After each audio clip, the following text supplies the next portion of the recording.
Assalamualaikum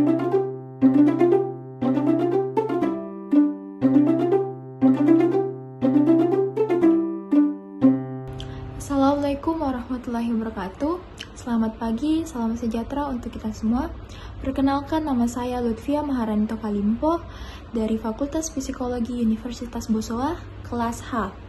Jadi pada video kali ini saya akan mempresentasikan sebuah video materi dari mata kuliah Filsafat Ilmu dan Logika, yang dimana topiknya itu perkembangan ilmu pada zaman Islam. Jadi baiklah, saya akan menguraikan sedikit tentang pandangan Islam terhadap ilmu. Nah, Islam sudah memberikan penghargaan yang besar kepada ilmu, sebagaimana yang kita ketahui Nabi Muhammad SAW ya, ketika beliau diangkat menjadi Rasul, hidup di masyarakat terbelakang di mana paganisme atau tradisi masih menjadi identitas yang melekat di masyarakat Arab pada masa itu. Kemudian Islam memberikan cahaya penerangan perubahan kepada masyarakat Arab dari masa jahiliyah menjadi masyarakat yang beradab atau berilmu. Nah, dari akar sejarahnya, pandangan Islam tentang pentingnya ilmu itu muncul dan bersamaan dengan Islam itu sendiri.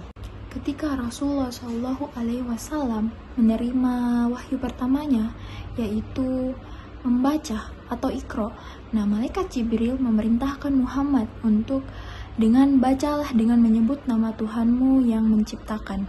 Nah, dari kata Iqra inilah lahirlah beraneka ragam kata seperti menyampaikan, menelah, yaitu, dan sebagainya. Wahyu pertama itu menghendaki umat Islam untuk senantiasa membaca dengan dilandasi Bismi Rabbik, dalam arti dapat memberikan manfaat untuk kemanusiaan. Nah, adapun ayat yang menyatakan, katakanlah apakah sama orang-orang yang mengetahui berilmu dengan orang-orang yang tidak mengetahui? Sesungguhnya hanya orang-orang yang berakal yang dapat menerima pelajaran. Nah, selain ayat-ayat tersebut, adapun hadis dari Rasulullah, ia menekankan untuk wajibnya mencari ilmu, bahkan jika perlu, carilah ilmu hingga ke negeri Cina.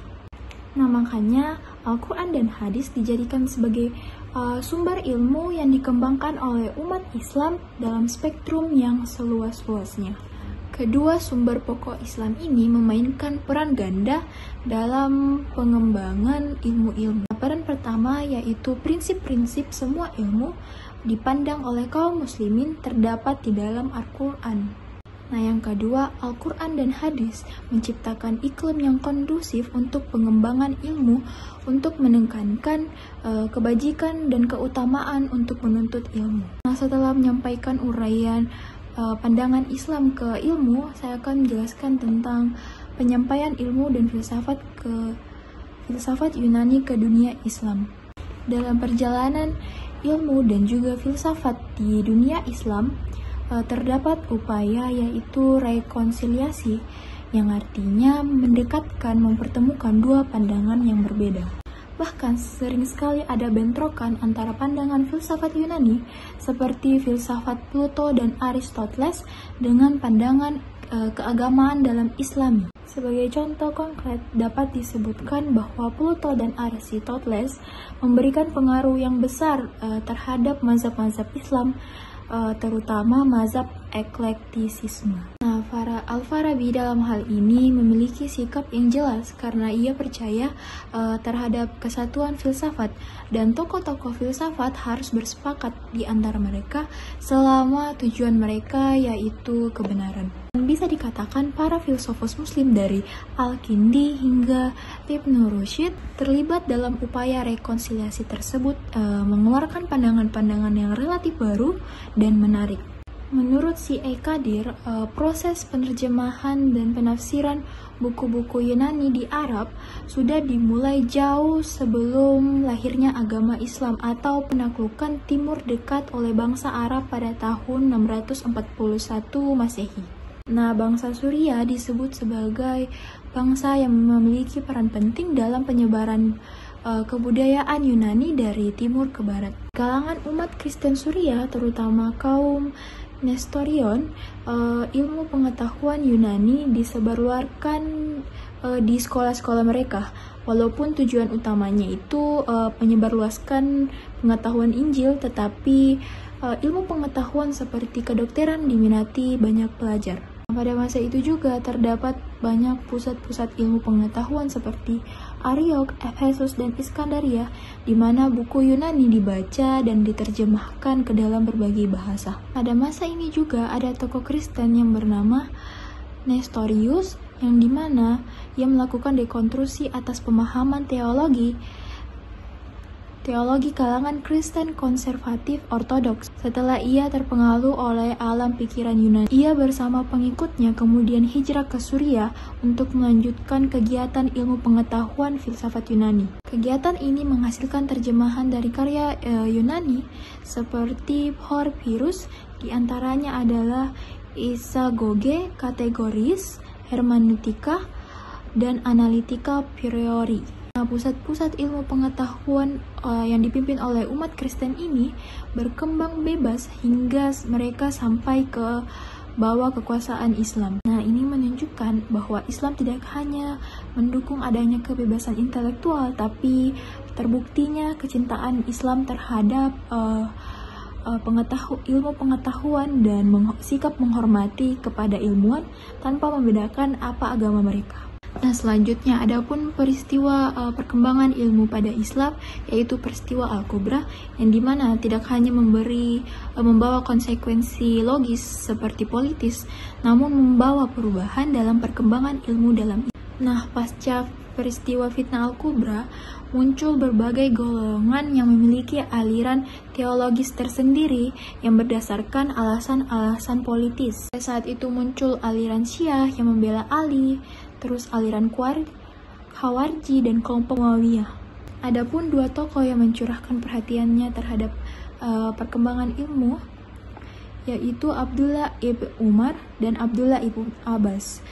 Yang pertama kali mencurahkan perhatiannya ke dalam bidang ilmu hadis. Dua tokoh disebut sebagai pelopor tumbuhnya institusi keulamaan dalam Islam, sekaligus pelopor kajian mendalam dan sistematis dalam agama Islam. Mereka juga disebut sebagai moyang golongan Sunni atau al-Sunnah wa al-Jannah.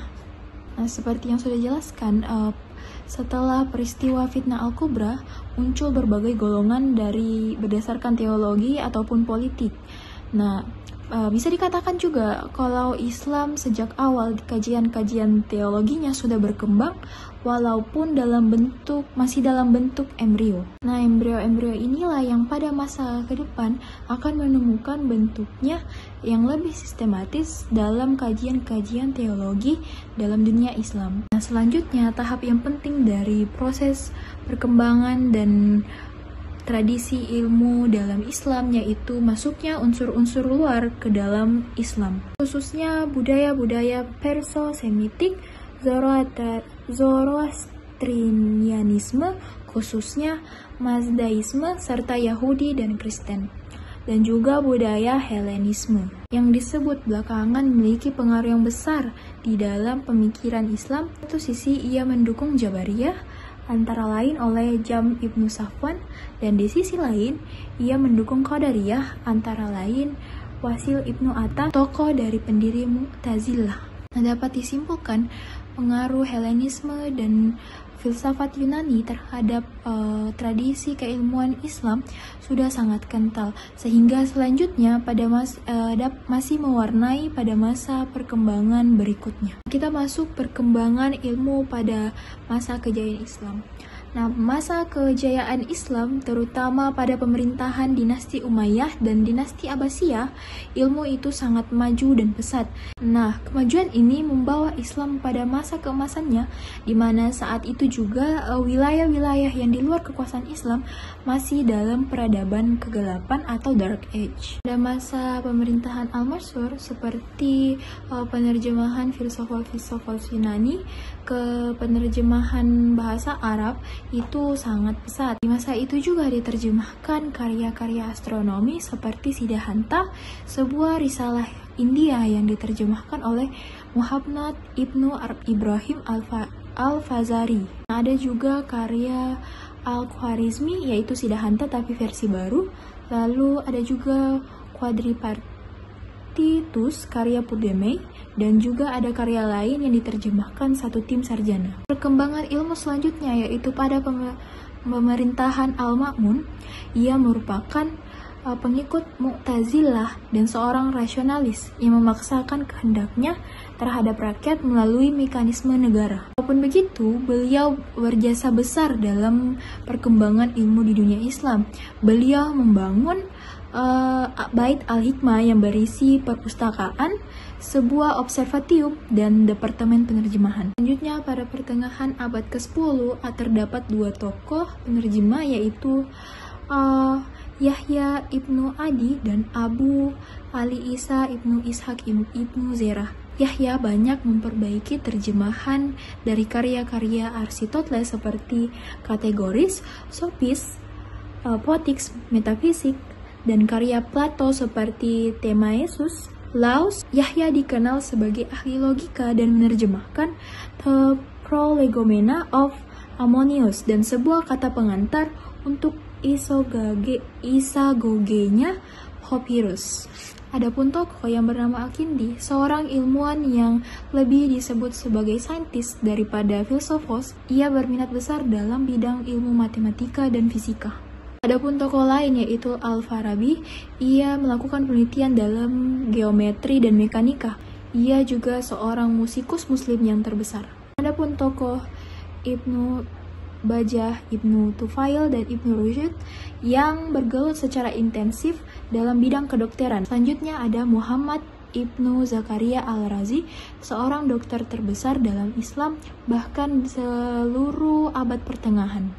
Terus adapun kitabnya, kitab Al-Hawi, yang dimana kitab yang terkemuka di antara karya-karya kedokteran lainnya, yang dimana diambil manfaatnya oleh orang-orang Latin. Dalam bidang ilmu hadis, perkembangan ilmu hadis dimulai sejak Imam Syafi'i menyusun kitabnya yang bernama Ar-Risalah. Kitab ini memuat problematika sanad dan matan hadis, walaupun tidak terlalu terperinci seperti yang dikemukakan oleh para ulama sesudahnya. Kitab yang secara khusus berkaitan dengan hadis muncul pada abad ketiga, yaitu kitab Al-Muhaddis Al-Fasil Bain Ar-Rawi wa Al-Wa'i, karya Ar-Rama Hurmuzi. Kemudian muncul pun kitab-kitab lain pada abad ke-4, ke-5, dan ke-7. Ini disebut sebagai ilmu yang disiplin karena mengalami beberapa tahap.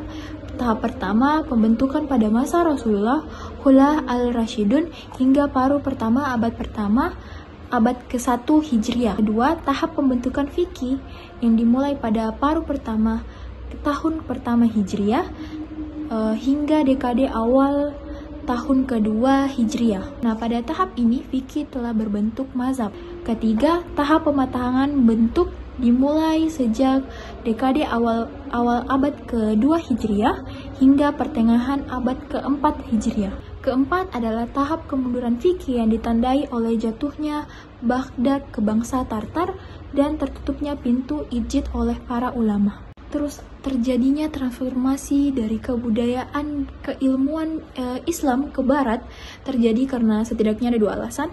Alasan pertama yaitu adanya kontak pribadi, dan yang kedua itu adanya kegiatan penerjemahan. Selanjutnya ada masa keruntuhan tradisi keilmuan pada Islam yang terjadi pada abad ke-18, yang dimana memperoleh catatan buruk bagi peradaban Islam secara universal. Seperti yang diungkapkan oleh Lothrop Stoddard menjelaskan bahwa pada abad ke-18 dunia Islam itu sangat merosot ke tingkat terendah. Pernyataan Stoddard menggambarkan begitu dahsyatnya proses kejatuhan peradaban dan tradisi keilmuan Islam yang kemudian menjadikan umat Islam sebagai bangsa yang dijajah oleh bangsa-bangsa Barat. Di dalam buku The Reconstruction of Religious Thought in Islam, Iqbal menyatakan bahwa salah satu penyebab utama kematian semangat ilmiah di kalangan umat Islam adalah terima paham Yunani yang mengenai realitas yang pada pokoknya bersifat statis, sementara jiwa Islam adalah dinamis dan berkembang.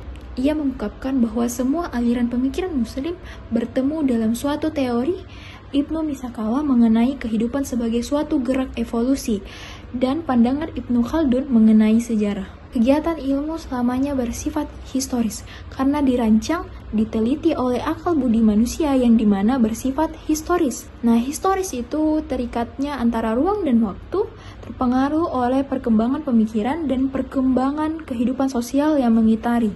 Dengan begitu, sangat memungkinkan terjadinya perubahan, pergeseran, perbaikan, perumusan kembali, serta rancangan bangun epistemologi keilmuan. Alasan lain yang menyebabkan kehancuran tradisi keilmuan Islam yaitu persepsi yang salah terhadap pemikiran Al-Ghazali. Orang umumnya mengecam Al-Ghazali karena ia menolak filsafat, padahal ia sebenarnya ingin menawarkan sebuah metode yang ilmiah dan rasionalis yang menekankan pengamatan dan analisa serta sifat skeptis. Selain penyebab-penyebab yang saya jelaskan, kesulitan-kesulitan ijtihad dan kemistisan asketik juga merupakan faktor pengunduran dari tradisi dan keilmuan di dunia Islam. Baik, sekian dari saya. Apabila ada kurangnya, mohon dimaafkan. Wabillahi taufiq wa hidayah. Wassalamualaikum warahmatullahi wabarakatuh.